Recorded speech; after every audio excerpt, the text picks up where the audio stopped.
புடு தமிழ்நாட்டுல அதுவும் கோயம்புத்தூர்ல அடுத்தடுத்து நடக்குது. இதாண்டா கபிலா நம்ம காலம், இறங்கி ஆடு அப்படின்னு அட்டுக்கூட்டம் ஆடிக்கிட்டு ஒடியாந்துட்டு இருந்துச்சு. அப்படியே அரவணைப்ப அமைதியாக்கி திருப்பி அனுப்பிட்டாங்க. என்ன மேட்டர்னா, நேத்து கோயம்புத்தூர்ல ரொம்ப பரபரப்பான ஒரு சம்பவம் நடந்ததா சொல்ல. என்னன்னு நான் சொல்றதை விட அரக்க பறக்க ஒளிமர் சொல்லுவேன், கேளுங்க. கோவையில் கல்லூரி மாணவி கூட்டு பாலியல் வன்கொடுமை செய்யப்பட்டு சில நாட்களே ஆன நிலையில் நேற்று இரவு இருகூரில் வெள்ளை நிற ஹூண்டாய் i20 காரில் சிலர் பெண் ஒருவரை வலுக்கட்டாயமாக ஏற்றி கடத்திச் சென்றதாக கூறப்படும் சிசிடிவி காட்சி வெளியானது.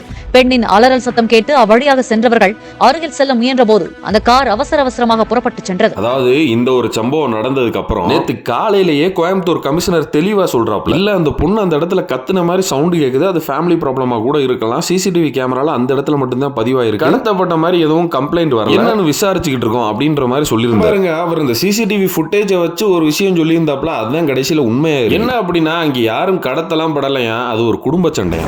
இப்படியே பேசிட்டு எங்கே என்னை கூட்டிட்டு வராது, சந்தோஷமா வச்சுக்காதுன்னு சொல்லி நான் கீழே அங்க பார்த்தேன். அதுக்குள்ள பையனும் அவர் என்ன பண்ணாரு, கீழே இறங்கி நீ வீட்டுக்கு போனேன்னா பெரிய இஷ்யூ ஆயிடும், நீ வான்னு கூப்பிட்டாரு. நான் வரல, நான் கிளம்பி போறேன்னு. அப்புறம் காருக்குள்ள பிடிச்சி நீ முதல்ல வா உள்ள, நீ என்ன பிரச்சனை பண்ணாத, வீட்டுக்குள்ள போய் பேசிக்கலாம் அப்படின்னு சொன்னாரு. நாங்க அவர் ஒரு அடி அடிச்சாரு. நான் திருப்பி உன்னை வச்சேன், நான் வாங்கணுமா அவங்ககிட்ட அப்படின்னு.